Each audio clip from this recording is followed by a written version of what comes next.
This episode has been brought to you by Squarespace. So 12 months ago, I went through the most interesting car story purchase of my life. I decided to purchase a Tesla directly from Tesla. Now, in September of 2018, I ordered a used Tesla online. I asked them if I would have the car by the end of October, and they said, dude, it's a used car. Of course, we have it in stock. You'll get it in a matter of weeks. Then after a series of hilarious emails went back and forth until January, 4 months later, until they said, hey man, your car's ready. Come pick up the car. Then my mom and I went down to get the car, and they were just like, no habla inglés. But anyways, I'm not going to beat that dead horse, so if you want to relive those hilarious moments, I have a link to that 4-video series below. But, spoiler alert, I finally got the car, and I was super excited for about a month, until the first payment came in, and I was like, whoa, whoa, whoa, whoa, whoa, whoa, whoa, whoa, whoa, whoa, whoa, whoa. Hold on here. Now, the Model X is cool, but it's kind of the most pointless car I own. Let me tell you why. Now, I own a lot of cars that could be considered as pointless. I have my fully built Z06, which is really good at shaking houses and going really fast up to the posted speed limit in your city, town, or state.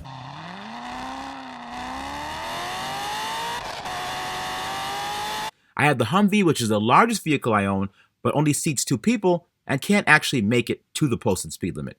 And the i8, which is the Flexmobile, you can't do anything in it except flex. And if a car parks too close to you in a parking lot, you can't get out. Not only that, but when you do get out, you look really stupid. The electric rat rod, which you need a tetanus shot before entering, complete with manual drum brakes, manual steering, and its sole purpose is to make you as uncomfortable as possible. Then there's the infamous Tesla Dolores, the flood car I assembled with the butter knife, which is the color Nardo Gray, which is the color that everyone loves to hate. And lastly, the Model X. Now, as you can see, I don't have a problem owning cars that don't serve much of a purpose, but the Model X is very interesting because not only does it not do anything better than the other cars that I have, the problem with it, it's the most expensive, and that's what really bugs me.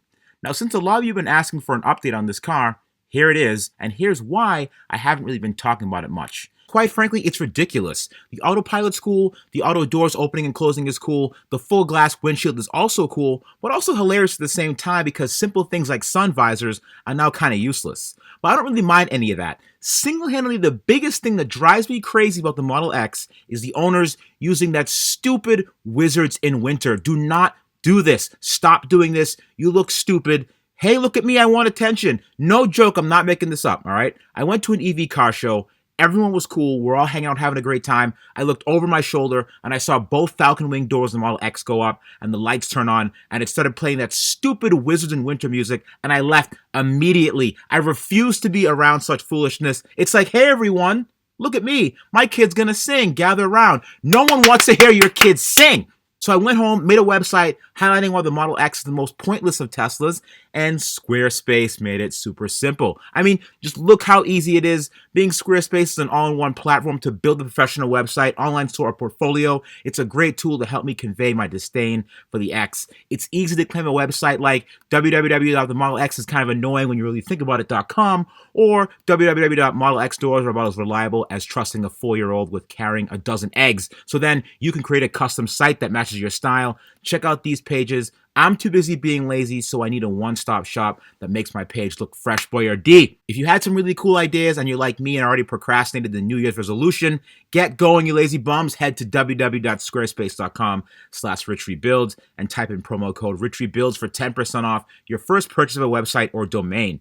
Thank you, Squarespace, for sponsoring this episode.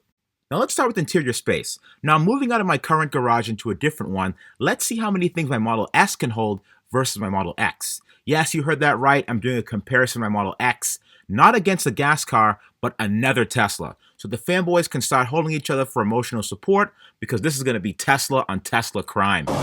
Hey, fun boys, get the room. Now, on my S, I have my one wheel, a welder, a bunch of 2x4s, a propane tank, a 212cc motor, bench grinder, large plywood sheets, and about 75 Nissan Leaf battery modules. All right, let's try putting all of those things into the back of the Model X. Now, almost everything fits in the X except for the mini bike, which hit the back of the seats. That normally wouldn't be an issue, except the back of the seats of the Model X have a shiny black plastic that every single scratch shows up on. Thankfully, the back of the S seats aren't shiny. They're regular black plastic that shows stains, but they can be easily eliminated with the sweet, sweet scent of WD-40. You just spray it down a little bit. Hold on. The fuck? But let's not forget, I really wasn't trying to really stop the Model S because remember, you can also have roof space in the Model S. So even with the back filled with things, you can still have a roof rack with a go-kart on it. Unfortunately, the X doesn't allow that, but it does have a deeper trunk floor, which is good, but it only has half the front of the Model S, and the middle seats don't fold down. So when it comes to storing larger things, it stores them very awkwardly, as shown here with 4 wheels and tires in the car. Now, the next big thing I want to bring up is winter performance. Now, I know these cars are designed in California, but let me tell you right now, there are many of us Tesla Model X owners living in colder climates that don't park their cars in a garage. And I know it's easy to say, hey, just park your car in a garage, but not everyone has that luxury. Now, if you're in the Northeast and it's really cold outside, getting into a car that doesn't have proper door handles really isn't all that fun.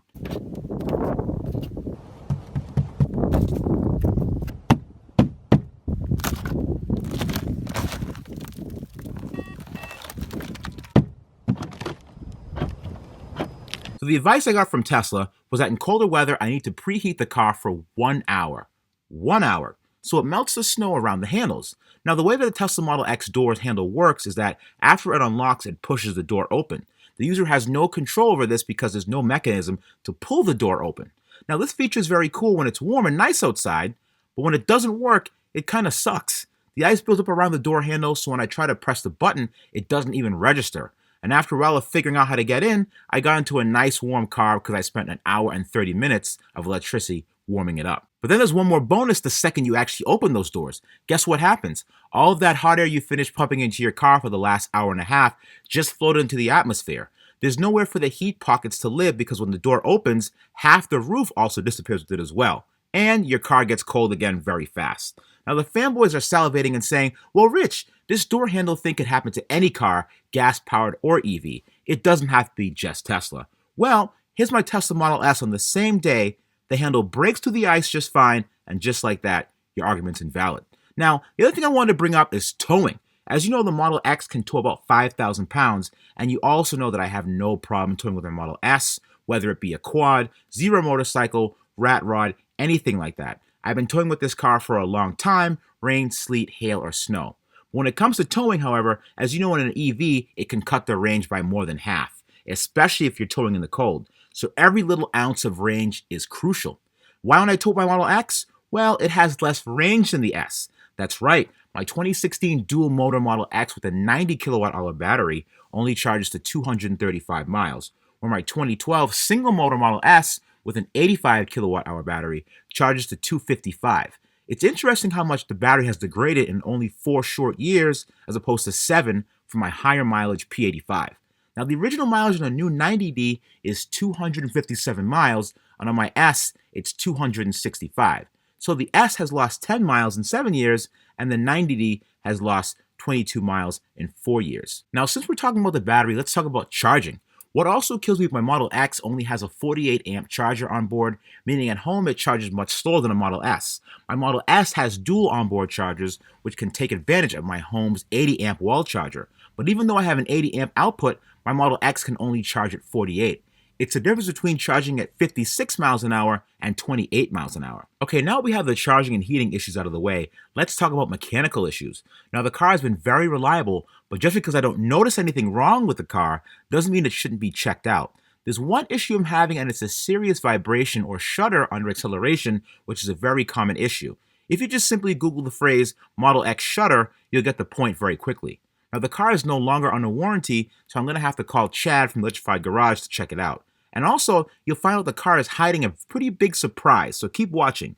This is meant to show you the importance of getting your electric vehicle regularly serviced. Ready? Yep. You feel that vibration?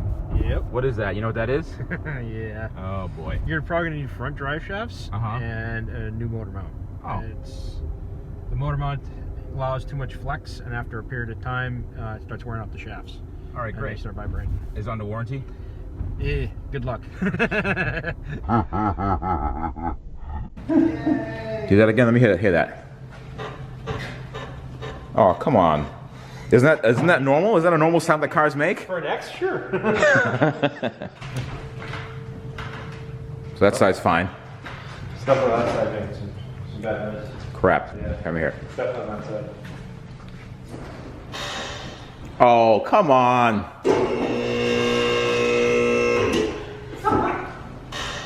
You have to do it twice, don't you, Chad? Thank you. Rub it in. Rub some salt in the wound. Is that not a normal sound? No. Oh no. Ooh. Yeah? We have a winner. Winner, winner, chicken dinner? What do I win? For you, it's going to be Taco Bell forever. What is that? Please tell me that's like some kind of melted sugary drink that someone spilled on the car and not coolant. Oh, that's Are you cool. serious? That's cool. What? Because washer fluid wouldn't have that consistency that's almost like an oil. I knew I shouldn't have brought it here. Yeah, you still have to keep your eyes closed. just close my eyes and pretend I don't hear or see anything. Is it Rapid Mate? There's only. Yeah, the Rapid Mate's on this side, so yeah. I wonder if this is under Tesla's warranty as well. Well, depending on what's leaking. Probably not. Guess what? This car is out of warranty. Really? I thought they gave you like an extra 4 years or something like that. No. That was like consolation prize. Consolation for what? Not delivering the car. You've worked at Tesla. You know how they work. No, well, that was like the only thing we were good at was giving away free stuff. Yeah. Well. No,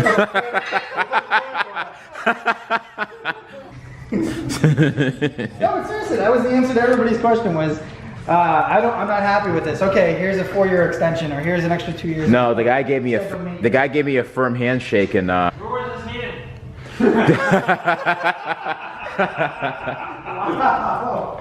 Yeah, I was wondering why. I was like, wow, this is awful nice of him, but he just yeah. This is a nice firm handshake. This is nice firm. Yeah, thank you. Well, this day just got more interesting. I was like, hey, Chad, you mind just looking at it real quick, just for a few minutes? It's probably nothing. It's almost a brand new car. How many things can you touch?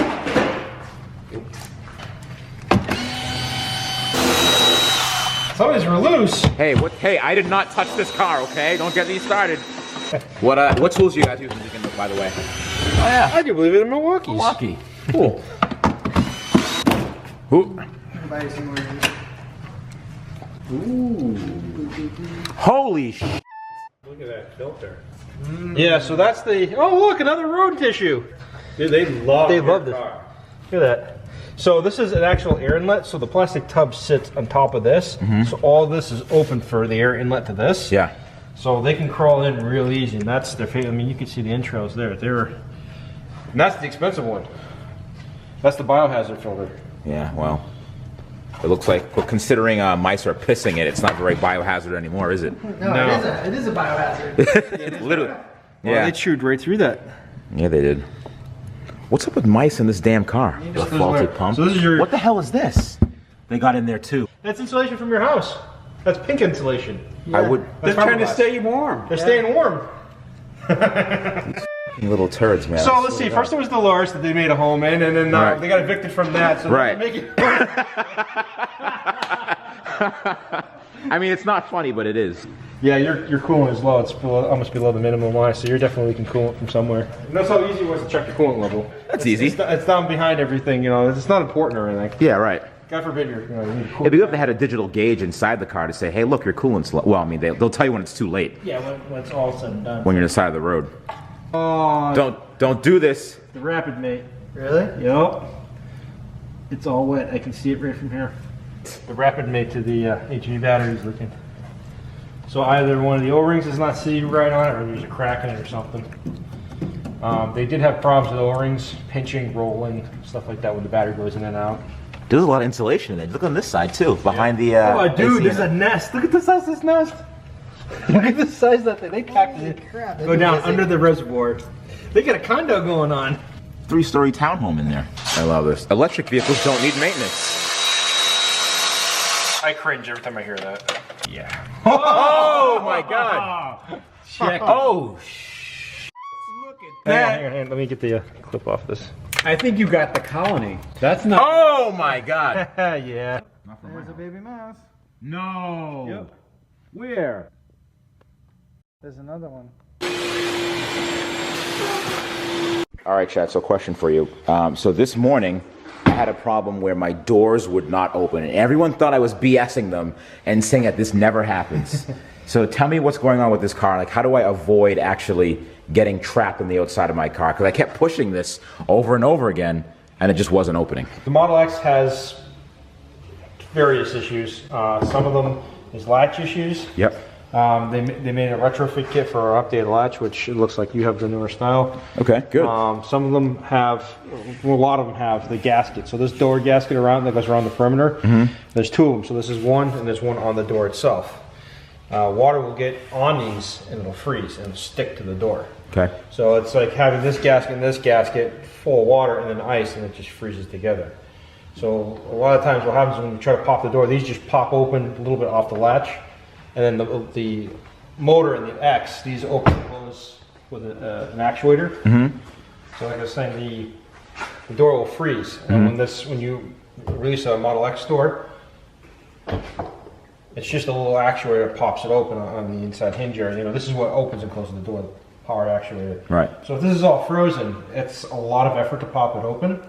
So they actually have a kicker here. This is called the icebreaker. Yep. This will actually extend out to about here. It's supposed to, if this gets ice in it, it's supposed to push this out against the body and actually pop the door open. Right. But it doesn't always help because it's frozen in multiple areas. You get a frozen latch, you get a frozen gasket all around the perimeter, and your window, you usually have your window up. It's Oh, it has to index and go down like half an inch. Yeah. Right. So everything's stuck, so you're fighting everything against cold weather. So it doesn't always pop open. What I do is I will coat these seals with a silicone spray. Okay. And you do the whole perimeter, all the way around, all the gaskets. There's, like I said, this gasket here on the inside of the door, this gasket here all the way around. Coat that in a silicone spray. What that'll do is it'll help repel the water. And if it repels the water, it won't freeze. So it'll actually just peel off nice. All right. And it'll open a lot easier. The Falcon doors, that's a whole nother project. Yeah. in itself. Oh, for sure. So these have notorious problems, just opening in general. Oh yeah, we went over that. But when you look up, I manually open it up here or inside. So the problem is you have these gaskets that run the entire body length of the door. So they have the same problem, they'll stick to this. But you also have a lot of crevices where ice can build up and it'll freeze. And these latches, these things like to get water in and they freeze all the time. It's the lowest point of the door, so it makes sense. So this is when you don't realize when the door is open, but this is the lowest point. Is this bottom. So all the rainwater will come in the window tracks and it'll leak into the door, and this will get soaked and then freeze, and that prevents the doors from opening. That was a huge issue in the earlier days. They did come up with a newer style latch to improve upon it, but it still doesn't. There's no way to stop it. It's just the inherent way the design is. The latch is the lowest point. The water leaks down that way, it's going to freeze. Right. These also have drains in the bottom of the doors, but this gasket is so large, it covers up the drains. Okay. So you don't see them until you peel the gasket back. Yeah. There it is. It's right here. It's actually in the body. You need a good flashlight to see it. There you go. See, it's just a hole. Yeah. That where the water drains out. Now you put the That's gasket tiny. back up. Oh, and then it runs down. It just fills. So it's very hard to get the water out. So there's a new style gasket, which allows the water to drain out. But the easy thing to do is just take a razor blade and notch it out around the holes. Gotcha. Help drain the water out. So that way this doesn't stay in there and build up. And everybody's like, I always hear the great, wonderful question of like, the door is supposed to be watertight. How does water leak in there?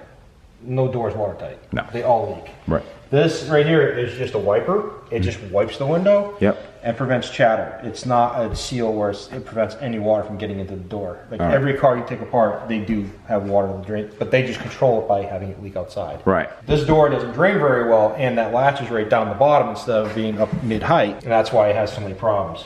Gotcha. Okay. That's good to know. So you recommend getting, so that my problem doesn't happen again. Where's the best place to press, by the way? I've been pressing here. The switch is actually in the middle. Okay. So it's just a flexing spring. Okay. So right in the middle is the ideal. Okay, I gotcha. I was pressing the front, but then even so, even when it's not, I usually press right here, and it opens for me. Right. So it's a whole pad. This whole pad floats. Yep. But the actual contact points Right in the middle? Right in the middle. Yeah. I gotcha. Okay. Same thing with the rear. So it's around that point. Okay. And the back, this one flexes more in the back than the front. This Okay. one has really stiff. So somewhere in the middle to that. Whereas this one, it's in the middle. Middle. Okay. Good to know. This is your hatch. Yep. And I can tell you, your hatch is way out of the dresser. Yeah, I got to take a cell phone in there. Now, you want to see you can tell how bad it is by looking this way. So this gasket, and this is the applique. Look at the gap in there. That's supposed to be Not that big. Okay. Yeah, that's supposed to be able to see in it like that. So this whole hatch has to shift forward, which would close this gap up, and it'll fix the taillight gap over here. Right. So see how the hatch is sticking out further than the body line? This whole hatch needs to go forward like that. Well, the problem with that is, in order to adjust this for hatch that way, this glass has to be taken out. Yeah, no thanks. Because the bolts for the hinges are underneath the glass right here on either side. That doesn't make any sense. No, instead of doing it this way, they did it this way. Oh, So gosh. you legitimately have to cut the entire rear window out to make an adjustment for that, which is awful. Well, in a follow-up episode, Chad will be going through the car to fix these issues. So in conclusion, my Model X would be great if I didn't already have an S, and it would be even better if it wasn't so expensive. I do like the autopilot, and the auto opening and closing doors is very cool, but I was under the impression that the additional seating and storage would have made a bigger impact, especially for road trips. But between the roof, the rear cargo area, and the front, the S is capable of storing more. If I could do it all over again, I would have not purchased the X and just waited for the Model Y and saved a ton of money. Well, guys, I hope you enjoyed this episode. Don't forget to catch me on Instagram at RichieBKid. And if you have an idea, go start your website with Squarespace.